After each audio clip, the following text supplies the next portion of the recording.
What is up, everybody? It's your boy Kyle back at it again with another video. And I know what you're thinking right now. You see the title and you think, I go on a cruise every year or a couple times a year. I don't see any crime. I barely even see fights. However, fights make up a very small percent of crime. Unfortunately, this video is going to be a little uncomfortable with the topic. And let's just dive right into what's going to be an uncomfortable video, but for some, however, it's the harsh reality of the world that we're in right now. So the Department of Transportation released their Q2 findings for all crime, and I'm just going to read this to you. The Department of Transportation says through April 1st to June 31st of this year, there were 45 crimes reported to the FBI, 13, I'm not going to say the word, R, rhymes with date, terrible.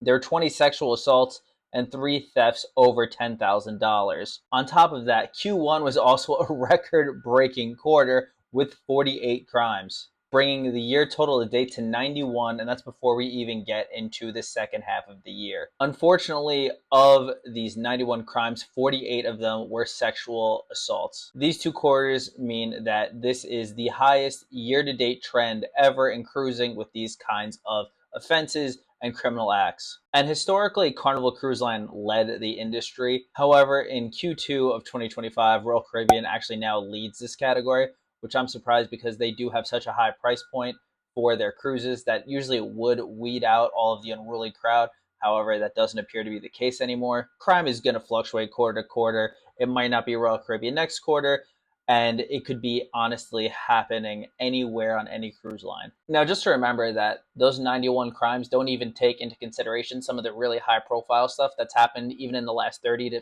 60 days.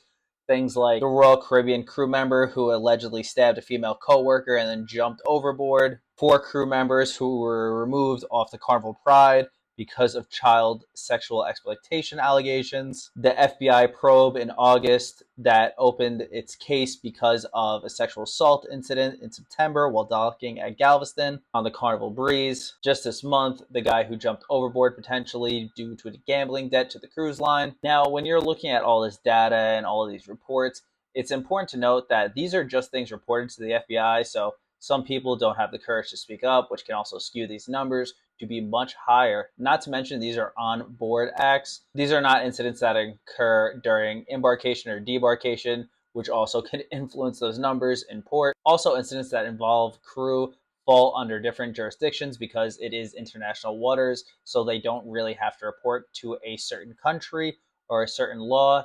They do an internal investigation with that cruise line. Now, obviously, you go on a cruise to let loose, party, drink a little bit, and unfortunately, when you let your guard down, that's when certain things happen to people. Not to mention when you look at the training that the security staff has.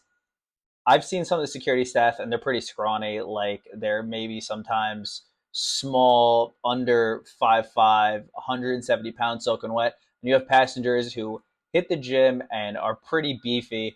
And that security isn't going to be able to stop a passenger who's on a rage-induced, alcohol-fueled rant or whatever they're about to do. But it's worth noting that transparency and accountability pressure on these cruise lines is just going to help put more security measures into place. So I'm trying to do my part by making this video and bringing it to the attention of all of you guys watching this so that we can help make the cruise industry a better, safer place. I'm not here to scare you and think that you're going to go on a cruise ship and get attacked or get assaulted or whatever have you. I'm just here to make this a better place for all of the passengers and all of the crew on board these ships. Crime stories on board cruise ships have definitely gotten notoriety because Netflix keeps releasing documentaries pretty much about missing people or the poop cruise or whatever you want, but they're getting eyes on problems, and that is helping the cruise industry try to make everything better because they need to still attract customers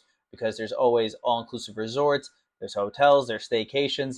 Cruising isn't the only way to travel. It is one of the best ways to travel, but unfortunately at the end of the day, cruise lines still have to attract people and keep people coming back.